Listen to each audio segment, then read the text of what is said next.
Welcome to the Rural Revival Podcast. I'm your host, Dana Larson. This week we're in Columbia Falls, Montana with Alyson Dorr of the Red Barn. Alyson is a fourth-generation farmer who is helping to bring up the next generation of farm kids and carry on the family's farming heritage.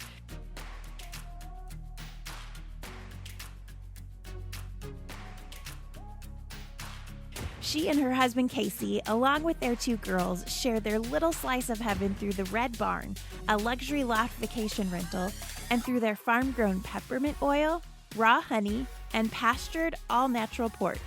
And she's telling us all about it on today's podcast. So here we go with Alyson Dorr.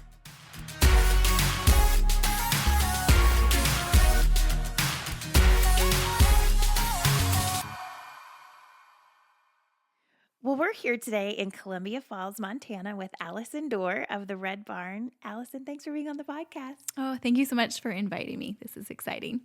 Well, tell us a little bit about you. Have you always lived in Columbia Falls? Yeah, I grew up here on the same property that I live now, and I grew up actually just down the road, and my grandparents lived on the same property, so I just got to enjoy a lot of freedom and to adventure over this big piece of property. We back up to Forest Service behind us here, and so it's really almost millions of acres of wilderness behind us here, and so it's a great place to grow up. And then I went away to college in Oregon and played soccer there for 4 years and started my teaching career in Oregon and just felt the call to come home, come back to my mountains and the family farm, and we looked around for a lot of different places to buy when we moved back to Montana here in the Flathead Valley. And Grandma was like, here's this little corner of the farm. You guys can be close to us. And so we've put down our roots here. And it's wonderful. It's just idyllic. It's a perfect place to live and raise a family. It's honestly one of the most beautiful views I have ever seen. Looking out your back window. Yeah. It's like I always say, like I live in the postcard. People say that, and it's true. And it just never gets old. Every day, that mountain, all times of day, the shadow on the mountain, and there's springtime waterfall and the wildlife.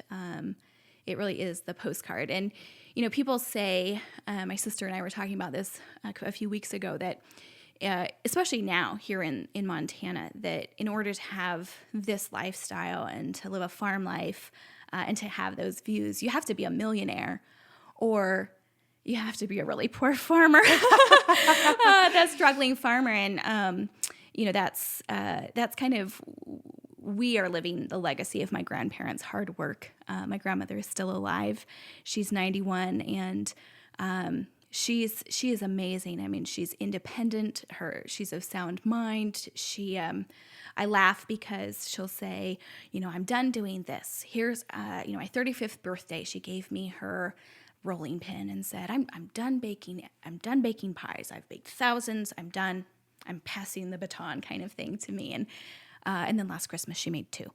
So, she just doesn't quit. And she has that work ethic still in her 90s, and it's just really inspiring.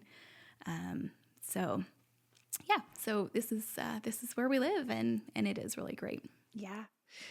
Well, like you mentioned, you are now a fourth-generation Montana farm family, and you're just outside of Glacier National Park. Tell us about your life here on the farm. I think Montana living is really, there's a lot of diversity in Montana, depending on what part of the state you're from. The eastern side of the mountains is really big farms, and you have central Montana, a lot of mining communities.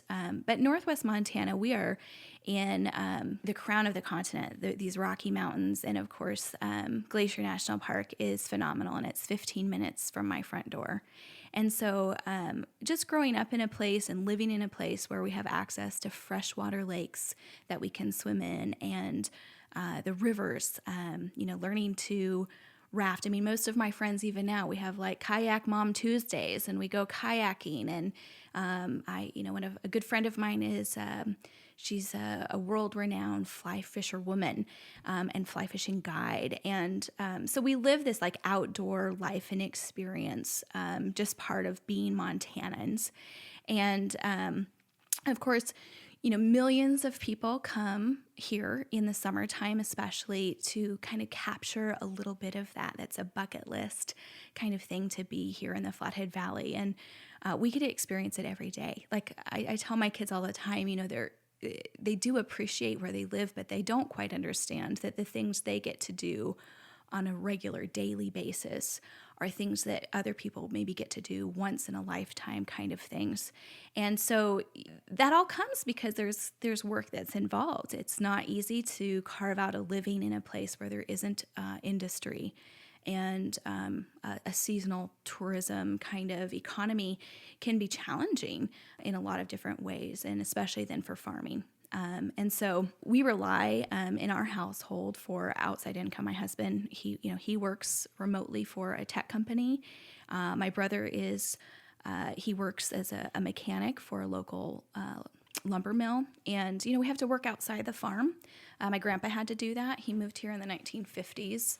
And my grandfather was just this brilliant man who was orphaned at 9 years old. And, was always, we still hear the story. My kids still hear the story of my grandfather who had to go to his mother's funeral barefoot because he was like a child of the Great Depression and, the poverty. And he's the youngest of 9. And he moved up here to Montana, or came up to Montana for construction. He helped build the local aluminum plant, and then they were pretty mobile.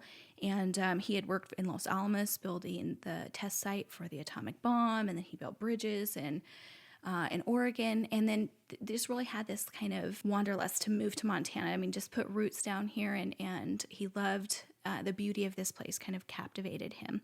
And so they moved back. He was asked to become the construction supervisor for the aluminum plant here in Columbia Falls. And so they moved here, and his father had been a cattleman and ran horses and cows for the U.S. Cavalry. And so all his brothers, they were horsemen and cowboys, and he had grown up with that lifestyle. He was the youngest and had the wounds to show for that. But he started, buying up with his extra money out of his paycheck, and it was a struggle for them for years, but little homesteads and connected properties, and put together this farm.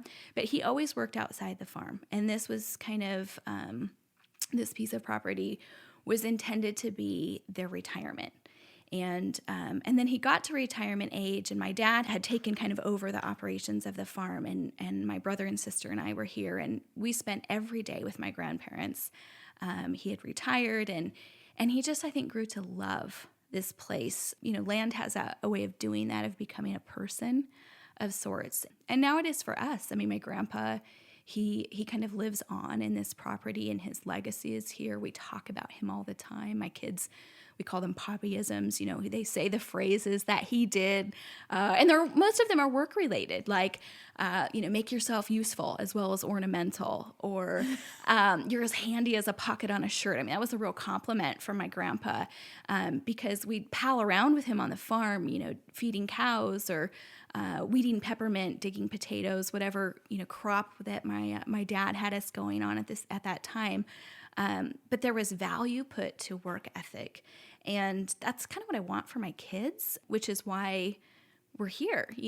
We could choose to live other places, but I love that for myself, the satisfaction of doing real labor, and seeing the work of your hands, and it's meaningful. And it's just kind of part of who I am. It was ingrained pretty young from my grandfather and my grandmother and my dad, and the way that they live. What an amazing legacy. Yeah, it's really special. Well, you found some great ways. It sounds like your family has always been kind of resourceful with the land and how to maybe grow different crops and stuff. But you found some great ways to use the resources here as a source of income for you as well. Yeah. When I was young, my dad really put forward to me a lesson he learned when he was young. He was about 8 or 9 years old, and he wanted a baseball glove.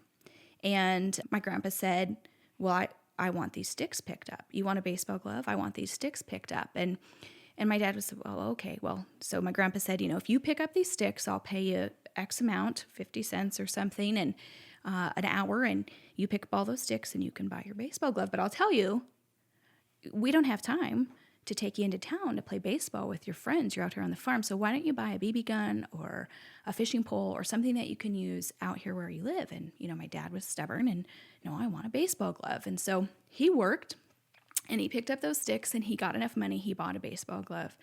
And sure enough, there was nobody to play with. And so he threw the ball up on the roof and caught it for a few times. And then, he still has the baseball glove and he takes it out. It's like that memento of that really pivotal moment for him where he realized that the value of money, which I think is important, and value of work, but also that he could earn money to buy what he wanted. And just the importance of being able, the empowerment of being able to work for what you want. And then in the end, also, that his dad was really wise. Yeah. Yeah. And he learned that too. And so when I was about 8 years old, my dad told me, he said, if you do an adult's work, I'll pay you an adult's wage. And at that time, we had acres and acres of peppermint. And peppermint, the leaf oil is what you're after, and that pure flavor comes only when there's no weeds in it. So, now I go out and weed my garden, and I'm like, oh, so many weeds. But when I was a kid, we had a crew of mostly housewives who, would come out in the mornings like this, and we would go out and weed these fields behind us here that were full of peppermint. And so just the smell of peppermint has a lot of nostalgia for me. But he did. He was true to his word, and he paid me the same wage he was paying those adults. And that money kind of burnt a hole in my pocket, to be honest, as a kid. But I learned that I could work towards what I wanted. And again, that's just such an empowering idea. And from that, I went off to college and I wanted to be a journalist at first. And I thought, oh, this, I love to write. I want to be a journalist. I want to travel. And then I realized, oh, I'd be broke my whole life. I could work really hard, but the return isn't there. And so then I switched majors to become an English teacher. And as a teacher for 13 years, I taught high school English. And it's a rewarding profession, and I love teaching. But I was always kind of interested that in teaching, it's not a high-paying job. And I'd have colleagues who would complain about, how do you get ahead? And I thought, you just have to work more. You have this time off, or you have these different ways that you can diversify what you're doing. And so it is just part of kind of my makeup to think of. And that definitely comes from my dad. My dad is, he's brilliant, and he's always kind of innovating or creating and pulling from the resources available. If we talk about, well, what should we do on the farm? What are some things that we could do, some new ideas? What are some niche markets? And my dad's first response will be, well, let's look at the resources that we have available. We have this pasture land, we have this water, we have the timberlands. And so we just kind of think that way. And so one of the obvious resources that we have here on this piece of property is this amazing, incredible view. And the farm behind us, hundreds of acres of unpopulated land. And people come to Montana looking for that. And in this valley, in Flathead Valley, it's the population is increasing. People are coming here as second homes and to live. And so it's more challenging to find these open vistas, and people want that. And so we're capitalizing on that with the Red Barn, where we love to host people and offer them a little taste of Montana rural life, but luxury of staying in a really special 5-star hotel. So, that was kind of we started the barn when I was still teaching. And then in faith, I stepped away from teaching thinking, Lord, if you want this to grow, I'm going to trust that you're going to replace that income in other ways.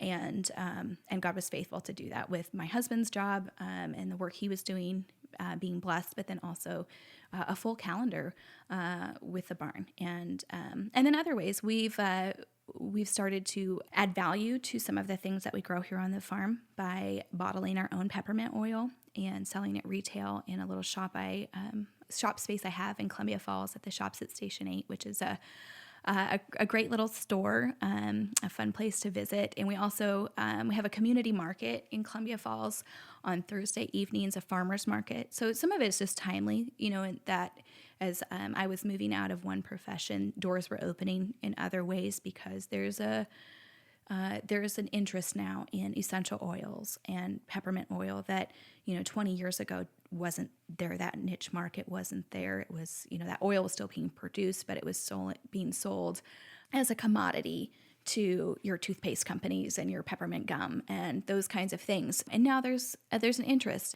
And so it is more sellable directly. And so we're capitalizing on that. And we're trying to do that with some honey, and that's just adding to what we already are doing.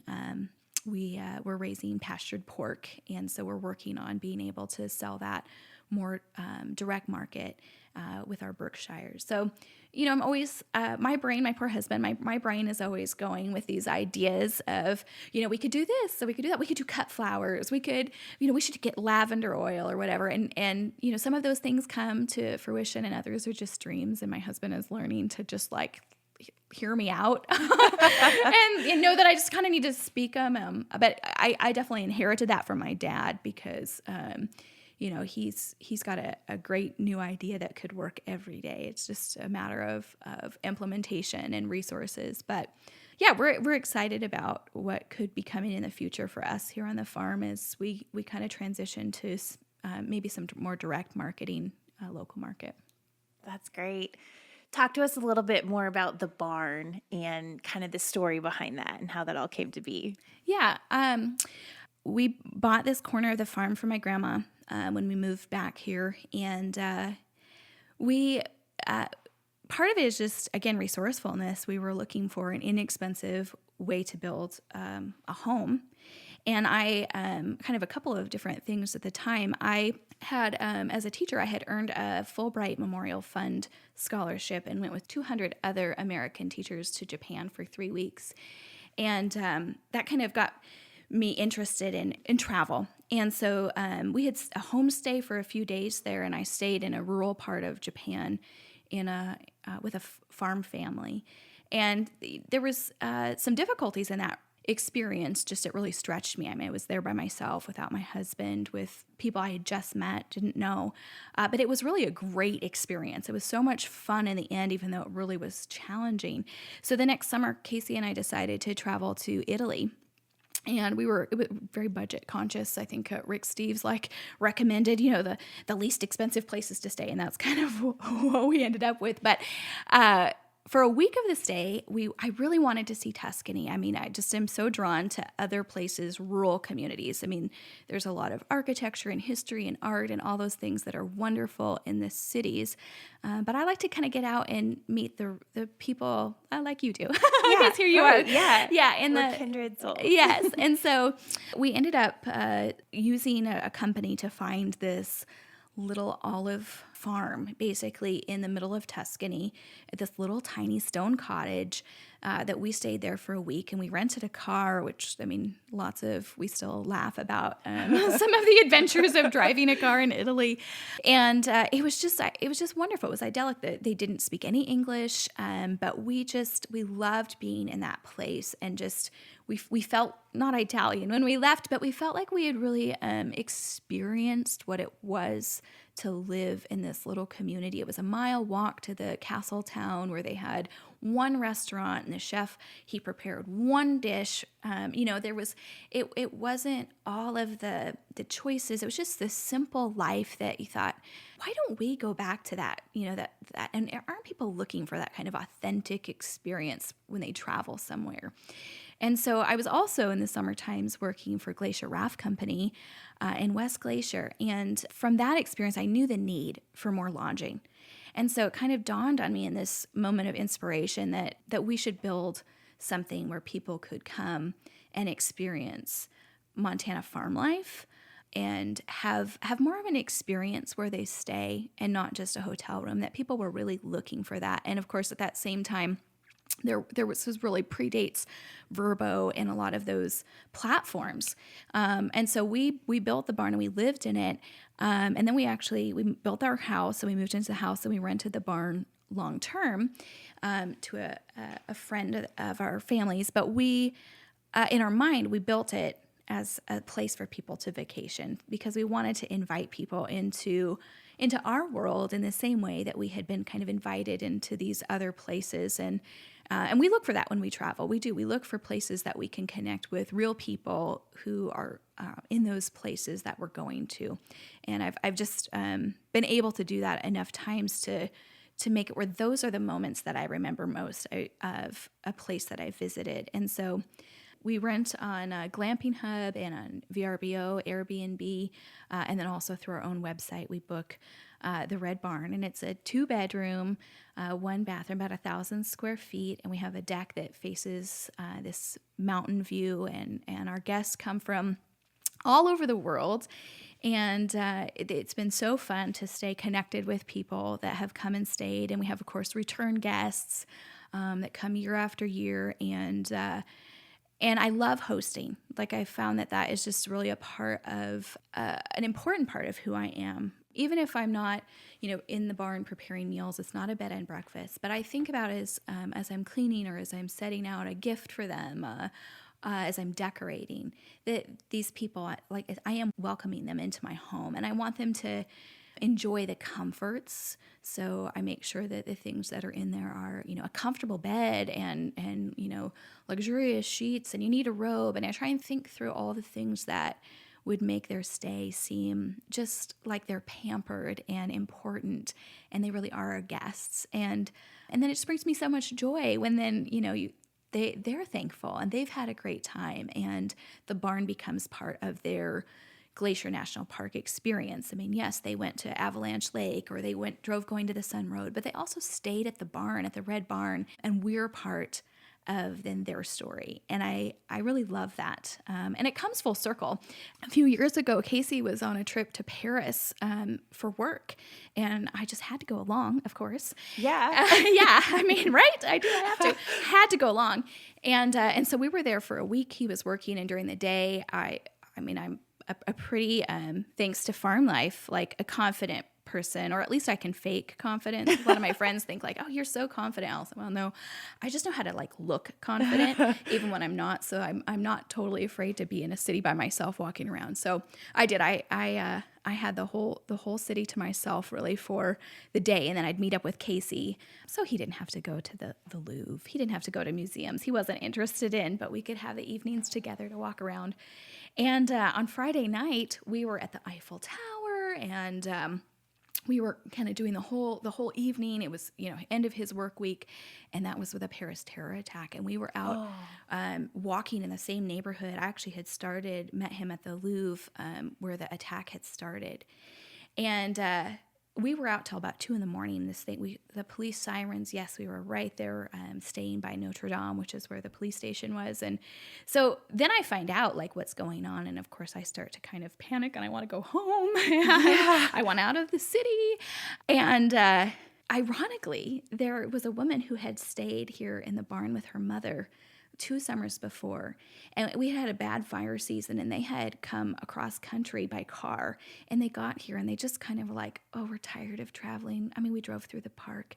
We just want to sit in the barn for a week. And they were wonderful. Her mother is 85 years old. And she taught my girls French phrases, and they sent the girls Christmas presents and Christmas cards where we stay connected on Facebook. And this wonderful woman, she found out that I was in Paris because I had, said something like on the Facebook where you can say, I'm here and I'm okay to all your family. Because of course they were freaking out. So she saw that on Facebook and she called me and she says, I'm coming to get you. Where are you? And so we spent the day where the whole city was in mourning and in chaos with this wonderful woman who had stayed here at the barn 2 years before. And it just took away all fear that I had that I was in this strange place in this terrible time. And anyway, so like I said, I don't know if you're going to keep that, but it's just a great story. Like you connect with people, you have real experiences with real people. And it doesn't have to be, I think, hosting the barn, or hosting guests in your home, or however you're bringing people into your lives. It doesn't have to be really complicated. I make sure the barn is clean. People want that, and comfortable, and I think it's kind of cute up there. But it is. It's a matter of just thinking simply about what are the simple things that people want, and a lot of that is just connection and real life.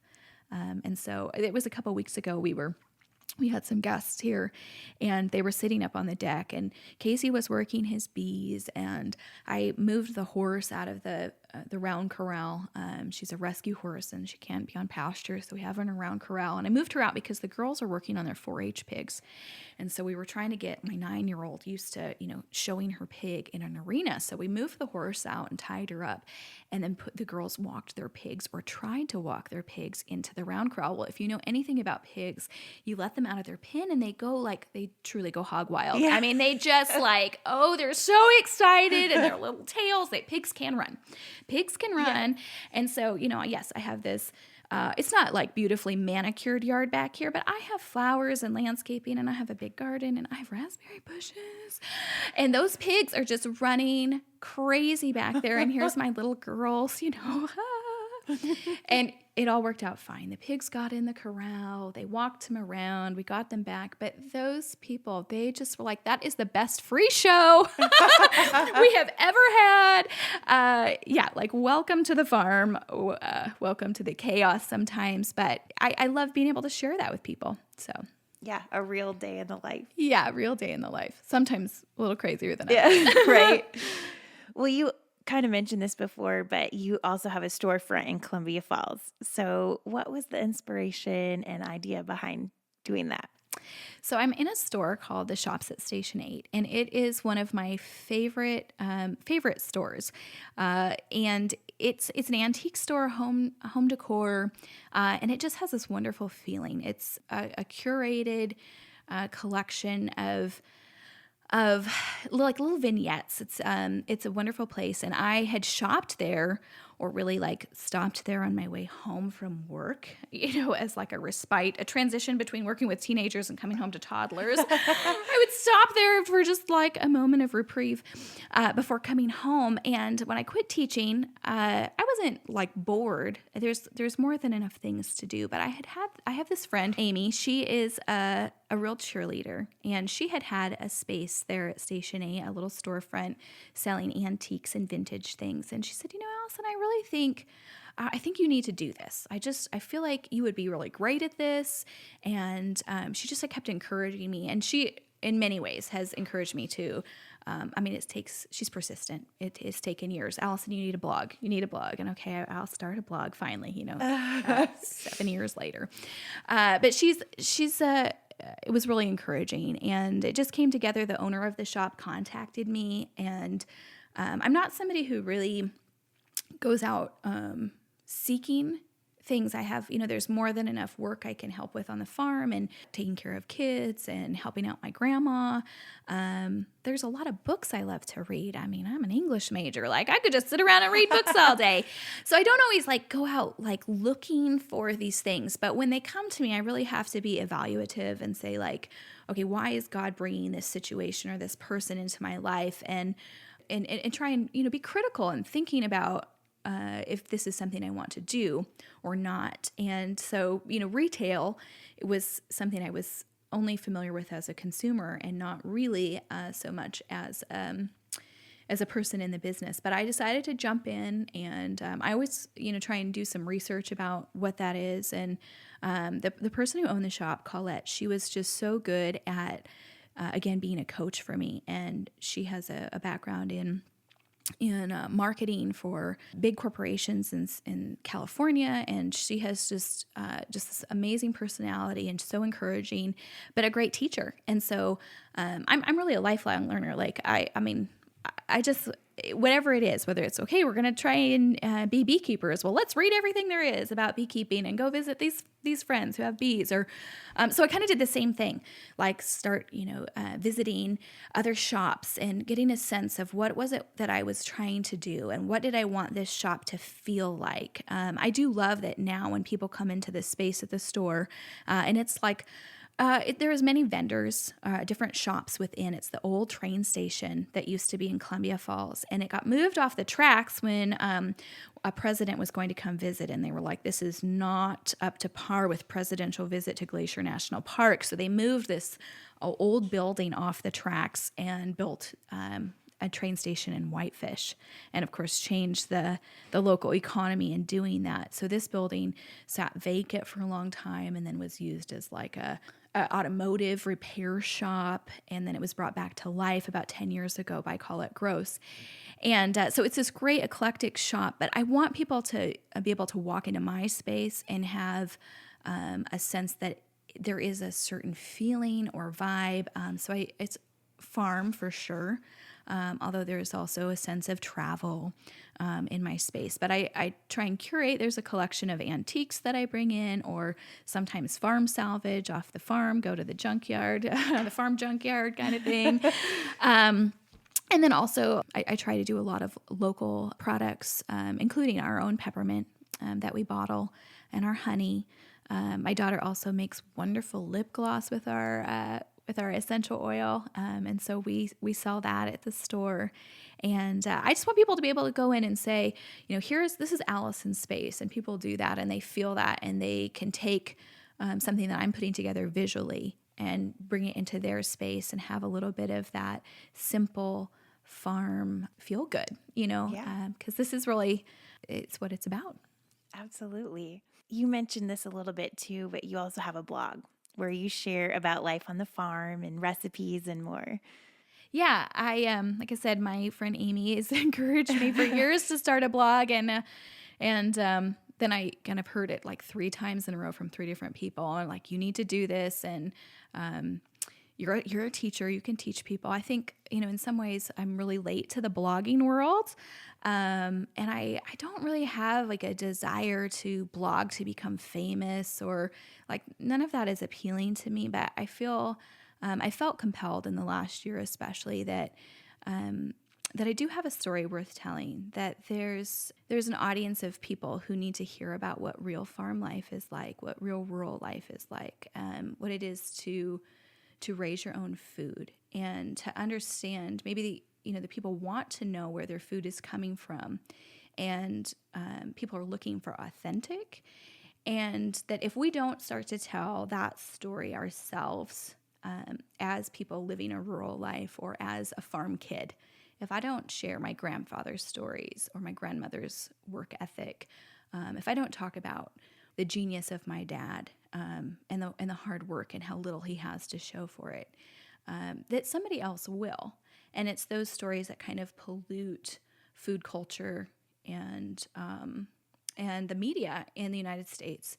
And I feel like in so many ways people are coming back to a place where they want connection. They want to eat local. I mean, that's not a new, just now happening thing, but it's coming back to that. People want to come back to that. And so I feel like I can rally behind a purpose. And if the purpose is just like about me and what I'm eating for dinner, then that's not a story worth telling. That's not good literature. I've got to remember I'm an English teacher, so I have expectations of what it is I'm reading and what I'm producing for an audience. And so I have to have, what is the purpose of this? And so it's really come to me in the last year that there is a purposeful message to the life I've been given the opportunity to lead here, living on a 4th generation farm here in the Flathead Valley in Montana, minutes from Glacier National Park. And the lessons I'm trying to teach my children about what it is to work hard and to know where your food comes from and how to grow your own food and to make decisions about, even with their 4-H animals. Okay, well, if you raise this breed of hog, you might get a purple ribbon for showmanship, but the meat you're going to produce won't be worth eating. And so what are we after? And why are we after that? Well, who's buying this 4-H hog? Oh, it's somebody in our community. It's the guy who we get tires from, or it's our banker. It's these community connections and relationships.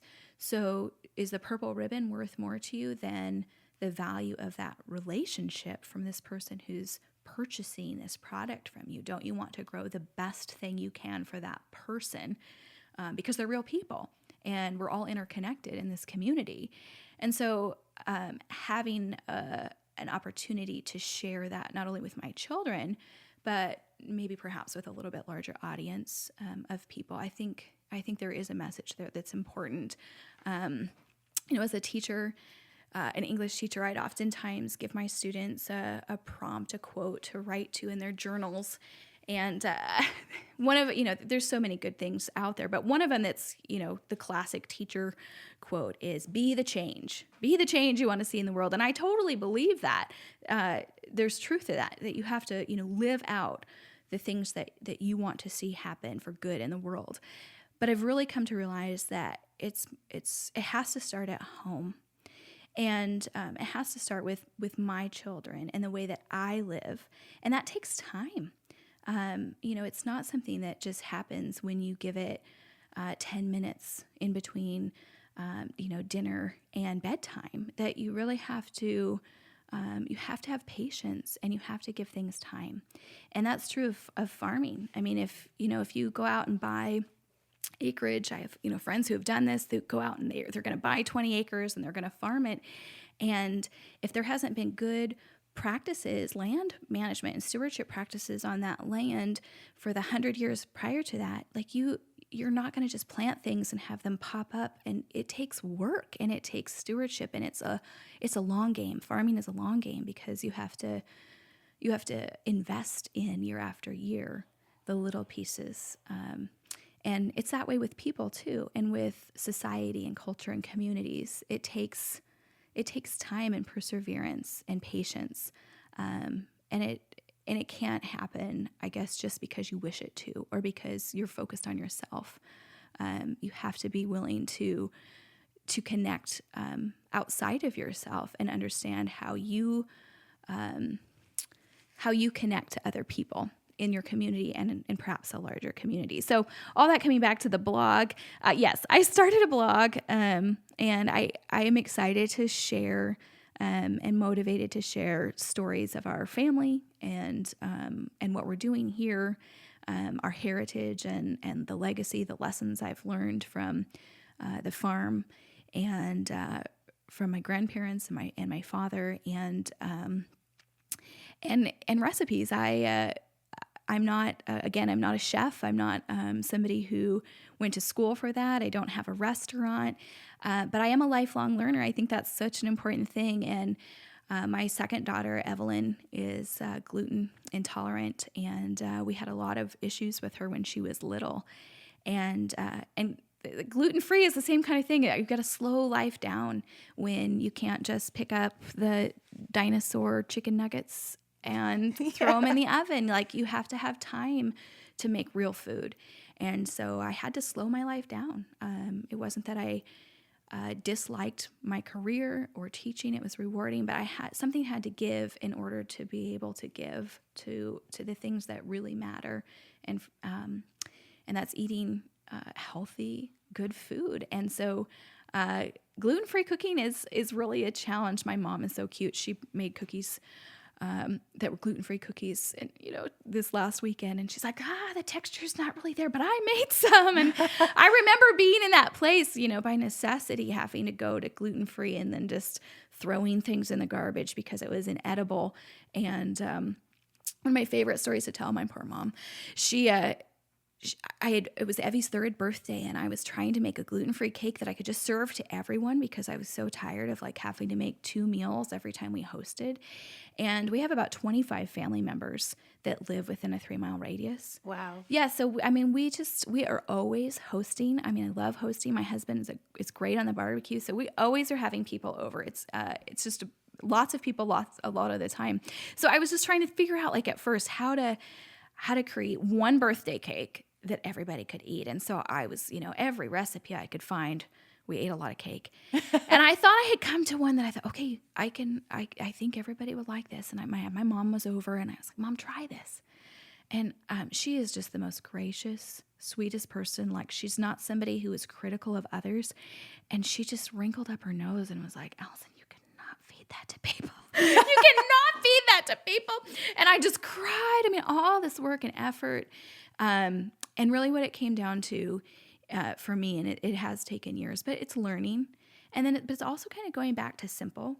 My grandmother taught me to cook, and she's of the Great Depression, so it's like simple ingredients, and we don't always have a recipe. I mean, you have to like really sit grandma down to say, okay, but what did you do? And then even then it's like, well, you just put some in, it's like, what's some? It's a pinch of this or, and whatever you want to do, it's like, you don't have to, and that's hard for people. There's a lot of people who cannot cook that way. And I'm realizing that, they want it's exact step by step. And Casey jokes, my husband jokes that, well, girls, enjoy this meal because your mom just made it up. We're never eating this again. Like, oh, Mom, this is really good. Well, it's not happening again because it just was what it had and we just threw it together. Yeah. And my grandma taught me to cook that way.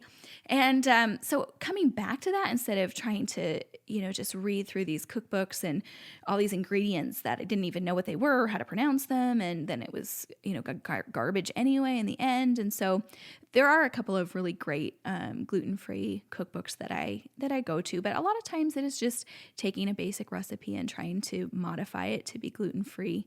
And so, I hope to share some of those recipes and some ways of eating. In Montana, we eat outside a lot. We're outside a lot, even in the wintertime. We just have this, beautiful place to be, and we love to be outside as Montanans. And so, we'll, pack a picnic and go sledding or take the horses up into the mountains. And you got to eat all the time, and eating brings people together. It's what it's about, and eating good food. And so I hope to share some of those things on the blog. I love it. Well, as you have built these businesses and different things, what are some of the things that you've learned along the way? Definitely to put faith into practice. Faith on its own is, you can't put faith in faith. You have to exercise faith and trust in God. And so I guess I don't start out thinking, oh, I really want to build this business, this I don't have this lofty goal. I know other people do, of oh, I want to be in a magazine and be published, or I want to make X amount of money. It's not really my focus. I guess I just think about what is the quality of life that I'm looking for, the lifestyle that I'm looking for, and it's not about money to get to that. That's not really my goal. In fact, from a business perspective, thank goodness I married an accountant. Okay. Let's just be real clear about that. He's, we are, strengths and weaknesses. It's amazing how God brings those people together. So I'm a creative mind for sure. And I'm hardworking, but my husband, I couldn't do things without him for sure. So he's been integral in that. But I come up with, this creative idea. And I think, again, with whether it was the store or the barn or the peppermint, things start to come to place. And I try to really go to scripture and spend some time in prayer. I seek wise counsel of, is this a good idea? I try to be really careful about my time. Like I said, if I have to start at home and spend that quality time, I can't be so stretched out. And I am a busy person. I have a lot of things going on, but I have to be really careful about being intentional with my time and my energy and my creative focus. And I want to be wise and discerning. And so I spend a lot of time in prayer and just seeking what is the right thing to do here. And then it becomes pretty clear. It's amazing how God, when he has something for you and you're willing to say, okay, I don't really know what this is, but I'm going to trust and I'm going to step forward in faith. So I'm going to say yes. How then things come together that it just makes it really clear that this is supposed to be part of your story. And that happens for me over and over again, and just continues to solidify that God is real and that he's big and that he has bigger plans. So I mean, I don't have a 5 or 10 year business plan. I really don't, but I'm just stepping out in faith and excited to see where those businesses go. And the fact that I'm talking to you this morning, we kind of talked about this earlier, is totally a God thing. And there's been, in the last year especially, my heart has just been, burdened with what is my part? How do I give back to the farm and to the life I've got to live? That I don't work 70 hours a week on this farm. My grandma did. My grandma, while my grandpa was at work at the mill, the manufacturing plant, grandma worked these fields, and my dad, and it's their blood, sweat, and tears. And so I don't feel guilty, but a little bit guilty that I just get to enjoy it. And I go out and fix fence now and again, or, I think it's fun to work the cows. And, it's almost like playing for me, because it's not my livelihood, and it's hard work, but it's rewarding work, and it's just different. And so I think, okay, what is my role and how can I give back? And that's been my heart. And I think in just all humility, there's doors that open, and by faith, I just have to walk through them. And it's scary because I don't actually know where it's going.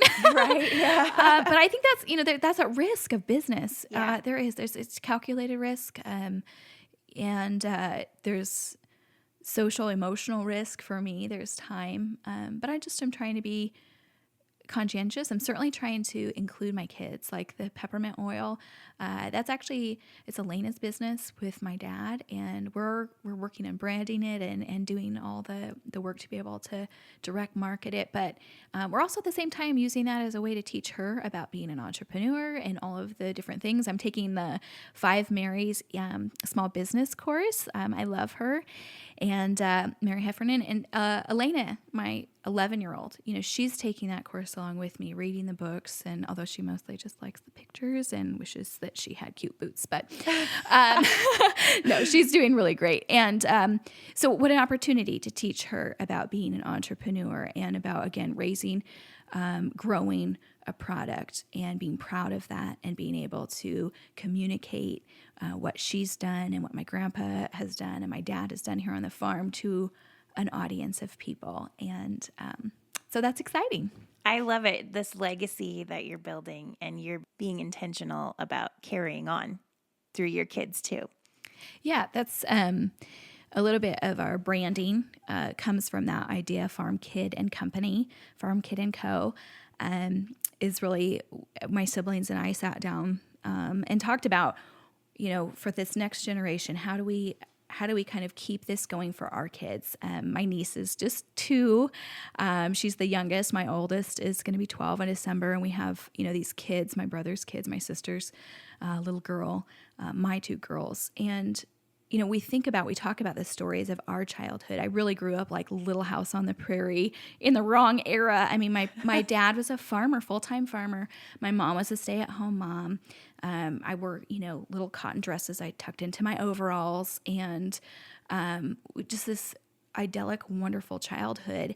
And in today's world, you just look around and you say, well, yeah, we could live in a big city.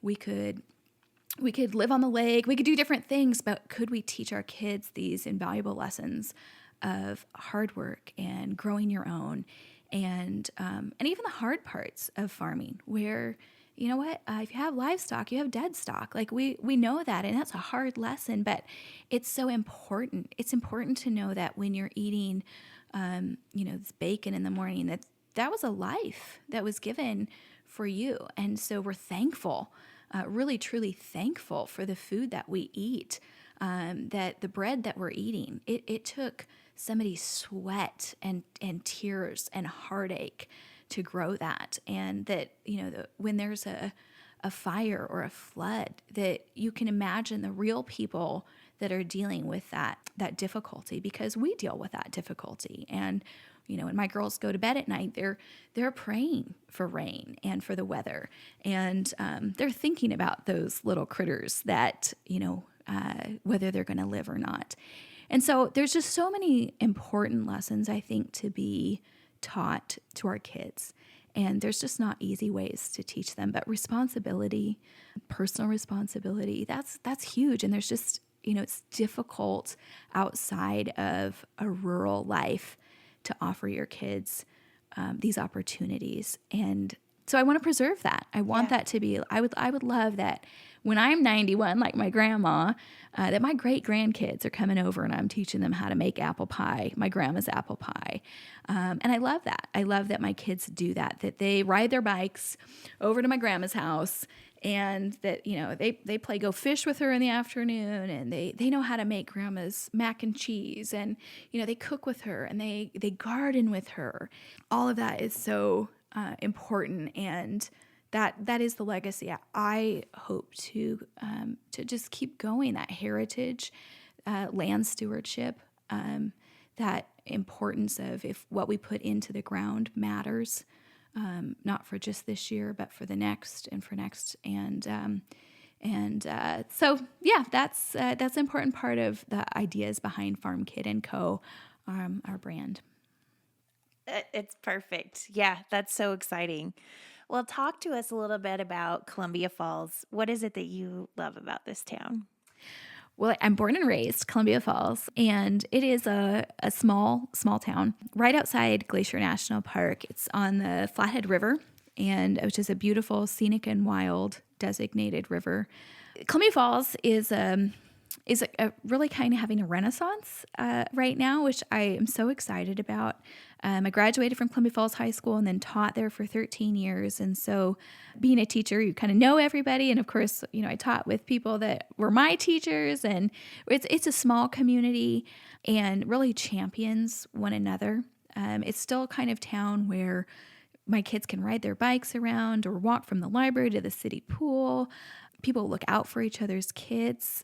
We just let them kind of run wild. And I think there's not very many places that you can still do that. Yep. Where, people leave their doors unlocked, and you're just kind of, you know people in the grocery store, and you care about one another. I was reading the other day this article about taking kind of social risks and thinking about people who are lonely, who might be around you. And there was some real practical suggestions about like neighborhood, like how to get to know your neighbor. Do you know your neighbor's name? Do you know their kid's name or their pet's name? Or and it was almost humorous to me. I thought, do people really need that kind of help, to meet their neighbor? And then, because it's just not the life we live. I mean, the neighbors here that surround the farm, many of them have been here for generations, and so I know their kids. I taught their kids or their grandkids, and it's a great place because there is a sense of community. But the Columbia Falls is really blue collar. We had Plum Creek Lumber Company, which was bought by Weyerhaeuser a couple years ago, and then an aluminum plant that was shuttered about a decade ago. And those were the primary sources of income for people, not just in Columbia Falls, but the valley. And so, there's been recession and economic downturn in this community that was difficult. It was difficult as a teacher to help people through and to see happen to your town. But there's really been this revival in Columbia Falls, and it's been fostered by my generation, by friends from high school who, started small businesses and then have community mindset and outreach. A good example of that is my friend O'Brien, who he and his wife own the liquor store, and they have cleaned up buildings, and they've invested their time and energy and money into developing a community market on Thursdays. And it's just this great time. It really is like the event of the week that everyone in the valley wants to come to. There's great bands and a dance floor and a kids market where my little girls can sell peppermint, or Evie's selling her cut flowers. And so there's CSAs and farm stands, and the community comes out and comes together, and there is that sense of community and a renewed morale and excitement and pride. I remember when I was a kid, people were proud to to be from Columbia Falls, if your dad worked at the aluminum plant, it was like a high paying job, and you had money that you could go buy a place on the lake, a lake cabin, and there was some affluence, although like blue collar, hardworking. And when that went away, there was like this real loss of identity in the community. And, some of the other towns in the valley have always seen themselves as more of a destination. And Columbia Falls never really had that sense. We were more like the working town. And so we're kind of coming to terms to what does it mean to be Columbia Falls. And, we have our first hotel in town built like 2 years ago. And we're right outside Glacier National Park. 2 million people a year come to Glacier National Park. And the first hotel in Columbia Falls was 2 years ago. But with that comes, this renewed sense of small businesses opening and restaurants. There's great restaurants and there's activities to do. And so it's fun, and it's fun to see people being successful at these ventures, and then also working together. My friend Rachel, she bought the shop at Station 8, and she brought more people in to the store, and is giving more people opportunities to shine, and then collaborating with other small business owners, and I just love that. It is really a sense of community where we're all trying to help each other raise the tide and benefit from that sense of pride of being from Columbia Falls. We say Montana till I die. I mean, we just love it. We love it. So good. Well, what's next for you? Well, it's funny that you ask, because it wasn't, but like 2 days after I decided I was doing this, that you contacted me. But I'm working on a cookbook proposal. I'm really excited about putting together a gather in Montana type, more lifestyle even than just recipes, because I think there's a lot of really good food to be made and eaten for sure. But there is something different about Montana. And I think as people, we're voyagistic and we want to experience what it might be to live in a different life than what we are living. And certainly Montana is a life that a lot of people kind of romanticize about. And, we kind of joke that people see Montana maybe differently than it actually is. I remember in college, people would ask me, do you ride your horse to school? do you have running water? And I think there is a little bit of that mentality still too, that like we are kind of backwards in Montana, or just we're all cowboys, the Dumb and Dumber kind of cowboys perhaps. And again, Montana is very diverse. It's a huge state and it's regional. I'm a native Montanan, and that is something special. If you're from Montana, we take great pride in that, because we're a small state in terms of population, and we're happy when other people come here for sure. But I can definitely tell you that there's regions. Montana is regional, and so I'm hoping to kind of capture a little bit of that story too. Farm life for me in Northwest Montana is very different than it is for the ranchers and farmers on the east side of the mountain. And there's just so much history here too. And so I'm excited to kind of pull together some ideas of Montana lifestyle, specifically here to what my daily experience is in Northwest Montana, and share that, but also a little bit of those road trips that we do to see friends on different parts of the states, and what their cuisine is and what they do. So I think it's going to be a really fun project, and I'm excited. I'm working with Jeremiah and Rachel Spray as photographers, and they're phenomenal. And so it's an exciting project, and I'm also, have a few other things up my sleeve that I'm working on for this fall with the publication of Where Women Cook Holiday magazine. It will be coming out and available at Barnes & Noble and Costco, and the farm will be featured in the magazine, the holiday edition.